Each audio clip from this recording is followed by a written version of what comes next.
আসসালামু আলাইকুম, welcome to my নতুন রাঁধুনিদের জন্য ডেকচি পাতিল চ্যানেল।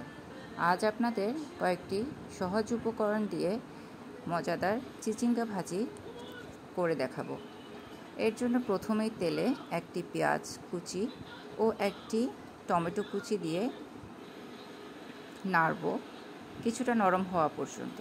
এরপর তাতে আধা চামচ রসুন বাটা দিয়ে হালকা কষিয়ে নেব, সাথে আধা চামচ হলুদ গুঁড়ো দিলাম। আমি হালকা রং পছন্দ করি, তাই হালকা অল্প পরিমাণে দিলাম। আধা কাপ পরিমাণ পানি দিয়ে মশলাটিকে ভালো মতো 10 মিনিট পরিমাণ কষিয়ে নেব। কষানোর পরে আমার মশলা দেখতে এরকম হলো। তাতে আমি কয়েকটি চিংড়ি মাছও ছেড়ে দিলাম। চিংড়ি মাছের তরকারি সবসময় মজার হয় আর ঘ্রাণ তো অতুলনীয়।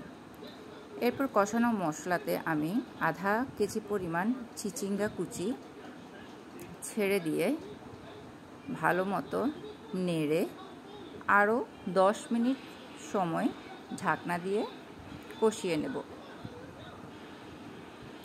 10 মিনিট পর কষানো চিচিঙ্গা থেকে বেশ ভালো পরিমাণে পানি বেরিয়েছে।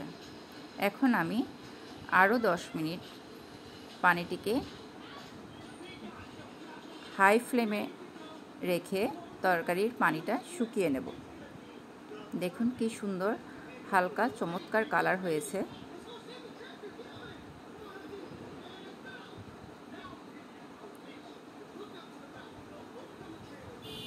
পানি শুকিয়ে নিয়ে আমি 10 মিনিট পর যেন পাতিলের তলায় লেগে না যায়, তাই আরেকটু নেড়ে চিচিঙ্গা ভাজিটাকে নামিয়ে নেব। অসম্ভব মজাদার এই চিচিঙ্গা ভাজিটা আশা করি আপনারা নতুন রাঁধুনিদের জন্য সামান্য হলেও উপকারে লাগবে। ও হ্যাঁ, লবণ দিতে ভুলবেন না। লবণ আপনার স্বাদ মতো দিয়ে নেবেন। ধন্যবাদ সবাইকে।